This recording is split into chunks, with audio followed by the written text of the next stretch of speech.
This is Isla Sorna. You've got a larger landmass to deal with on this island. More opportunities for success, and, of course, for the unexpected, which shouldn't be unexpected, but, you know, it just always is.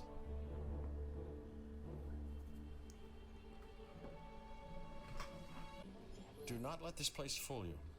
Like Central Park in New York City, what appears to be nature is actually an elaborate illusion. On this island, the dinosaurs are running wild. But that can't be true because they're contained, aren't they? Their situation and their existence is both artificial and real. A recursive nightmare. How's it hanging, dudes? My name is Sean, and welcome back to another Jurassic World Evolution video. And I have to disagree, Dr. Ian Malcolm, because what we're going to do today is we are going to make a free-range biological preserve. These dinosaurs are going to have nothing but this entire island to roam free in. Just like the free Stegosaurus and even Spinosaurus that's around somewhere. Right there it is. It's a little difficult to do. I've done this before, and I'm restarting the island now. But together, I want to walk you through step by step and how to actually get dinosaurs all the way around this entire island without fences. You won't need a single fence. So the only fence that we're going to need is a fence to contain the guests. As you can see here, the park is closed, and we're getting all the guests out.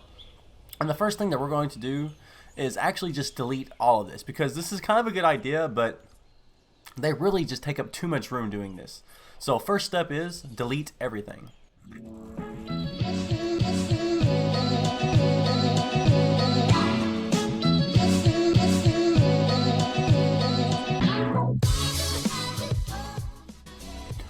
Okay, so now that we have deleted everything, we're left with this. Just a bunch of park guests just left stranded. They're stuck out with the Stegosauruses and they know it. Alright, so what we're going to do is we're going to take the landscaping tool, we're going to take the forest, and we're going to just get rid of all the forest. Set the radius to large.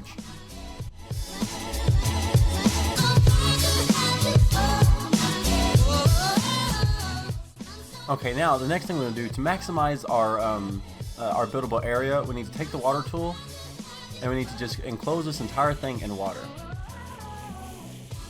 It also gets rid of the guests as well.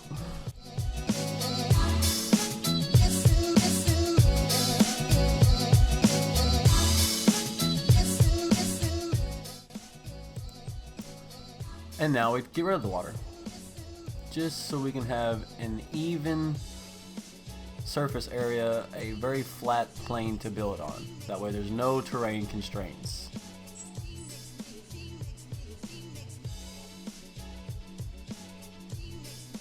Okay, now why have we done this? Well, first off, we have deleted all the buildings, and it's given us all this extra money.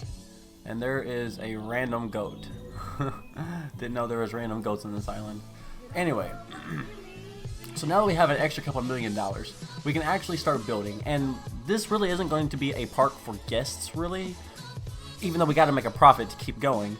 We'll be utilizing the money cheat, the fossil cheat, to sell fossils from other islands that we, use the expedition crew to find, so we can keep our money up here and continuously build. But there's a couple of roadblocks that I've noticed we'll run into, so let's just go ahead and start by this first area, because we're going to have to build multiple little areas around the park just to get, hatcheries down that way, because unfortunately the dinosaurs won't roam any further than their location that they're in. Like these Stegosauruses here won't meet up with the Stegosauruses down this way. They just won't walk that far. So yeah, let's go ahead and just start our building. This needs to be very simple, this build.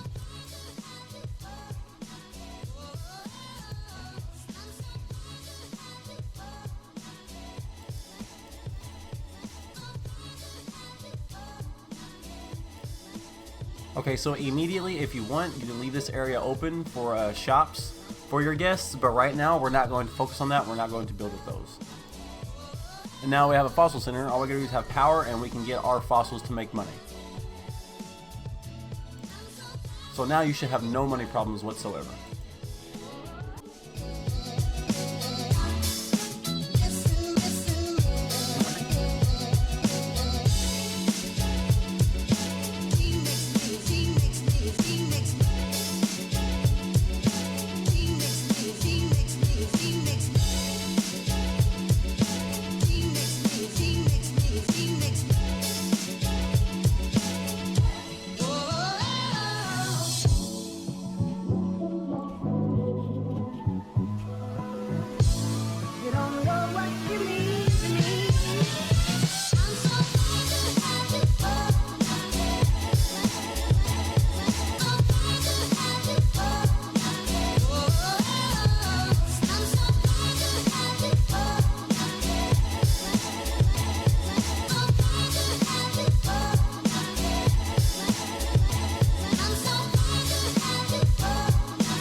Alright, so as you can see, we have a very simplistic design here. Very, very, very simplistic. And that's all we really need, because that's all we're trying to do is make a biological preserve. We're not really trying to make a fully fledged park here. We're trying to make a free-range biological preserve. Let's go ahead and place a feeder real quick. So we want to run about there. One here. Alright, let's go ahead and get some dinosaurs incubating. Primarily herbivores to start with. Some Struthiomimus.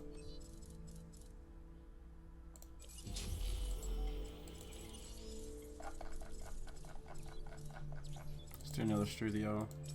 Okay, and yes, I do have just about every single dinosaur unlocked. This is just a different save file. Just for the sake of this video, I didn't want to mess with any of my other save files. Just restarting an island, you know what I mean? So, alright, so the thing is, these dinosaurs, no matter how many you jam pack here, no matter where you place the feeders, they just won't go beyond a certain boundary. So how are we going to fix that? Alright, so now there's two ways to get these dinosaurs and other dinosaurs into other parts of the park. You can either, if you're really good at building monorails and you can do them really nicely, you can stick a monorail at 2 or 3 different points around the various parts of the island, or you can do what I like to do. And that way our guests can actually go down that way, but not as many guests as you would expect would go down that way, so you don't have to have as much stuff down there, which saves yourself money and makes it still look like a biological preserve. Unfortunately, it's not technically a biological preserve. However, the way you place the hatcheries and the way you place the fencing and the paths, which the fencing is only there to protect the pathing, that actually allows for you to, coupled with the natural boundaries that the dinosaurs won't go past, you can technically have carnivores in the enclosures, in this vast enclosure. I do think, if we place the hatcheries just right. So let's go ahead and do that. Now, again, before we get too far in, guys, a full disclaimer. It's not technically a 100% biological preserve just because the dinosaurs don't freely roam. They have natural boundaries they just won't go past, unfortunately. But we can at least get dinosaurs into various parts of the island. All I do is adore you all of the time. I like to.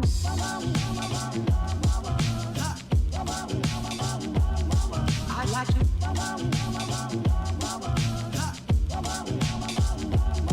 I like to love you every day. I like to love you, love you. I like to love you. If I may,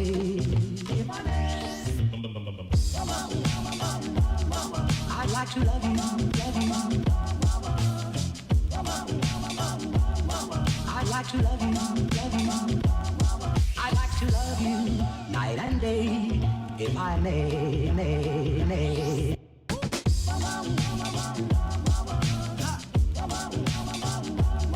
I like to.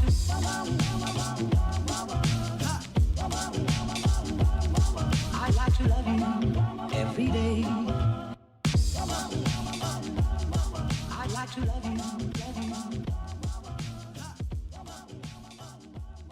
I like to love you, love you.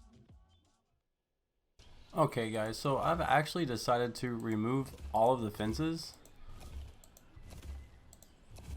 Just because, now that I think about it, it's really expensive to place all the fences, and you're really just containing park guests within the paths.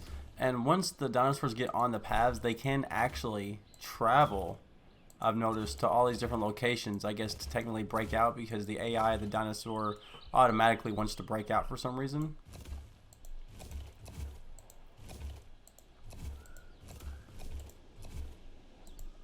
And an actual Site B, an actual biological preserve, wouldn't need to have fencing anyways. I mean, at least you wouldn't think, right? I've also had to do a lot of fossil expedition and research and selling fossils just to get most of this island completed. And that's okay, because this island's not technically supposed to make money. It's supposed to be a biological preserve. Okay, so now that we have all of our pathing done and all of our incubators, our hatcheries, our Hammond Creation Labs placed down, we need some power for this stuff. So let's go ahead and at least place one more power plant. Ooh, we don't have enough monies. It's okay, we should have some fossils queued up. We don't? Oh well, let's go get some fossils. Okay, so let's go ahead and sell all these fossils that we went and stole from the other islands.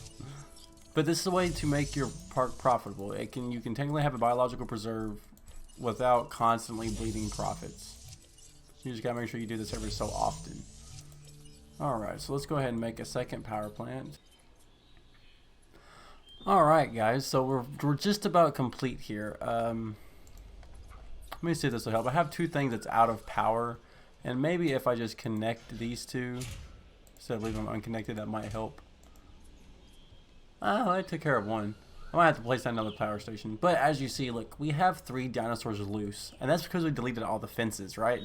So that means that they literally are running free. Now, one way we could do to fix that is I can easily build a fence around this location here. But that would disconnect the paths, so I'd have to build a second arrival point connecting the two. So we might do that in the next episode, the next part. Because this will be a 2-part series. As you can see, now that the dinosaurs are out, they don't stick to their normal spot. Some of them do. Other ones, they'll take the paths and they'll travel about. Like those Stegosauruses originally came from down here. See, there's only a couple left. And so what we're going to do is we're going to get a bunch of dinosaurs incubated, a couple carnivores and a bunch of herbivores for next episode. Get this guy powered up. And we're going to see if they'll actually stick to their area, if they'll roam around, or if the carnivores will just go on a rampage and not stick to their little boundaries. So yeah, this is going to be kind of exciting in the next part. It's just this is drug out long enough. I didn't think it was going to take this long, so we'll have to do it into a 2-part series. And there's a couple of kinks I have to work out. But last time I did this, I built a fence around this area, and I pumped a whole bunch of herbivores in, thinking that they would just flood down the sides, but they never did. They just hung out in this little area and then got really mad and started breaking fences because they were just overpopulated. But now that I've got roads here, they're actually, acting like they're loose, and they'll run down the roads. As you can see, this Stegosaurus right here. So I don't know what's going to happen, guys. We're definitely going to smooth out some of these kinks in the next. See, his comfort's 0, and I don't know why. Because his social's down, his population's down. So I think once we get a bunch of dinosaurs pumped into these areas, I think it'll be a lot nicer for these dinosaurs. And we'll see if we can make an actual biological preserve. Right now, we're at step 1. And I think it'll be difficult to do, but I think we might be able to pull it off now that we have hatcheries down in different parts, so we can pull dinosaurs in different areas. So, anyways, guys, I hope you smash that like button. I hope you comment down below. Tell me what you're thinking about this. It's not really designed to make money, as you can see. I'm losing money, but we got the fossil expedition, little shindig to do to get some money. So that's no big deal. Plus, we're not trying to make a profit here. We're trying to make a biological preserve. So let me know in the comment section below your thoughts about this, how we can improve, what I can do better, and if you guys think I can actually pull this off. And if you're new to the channel, go ahead and subscribe. And I'm in the comment section after every single video, and I'll see you guys next time. You had me at hello. Oh, baby!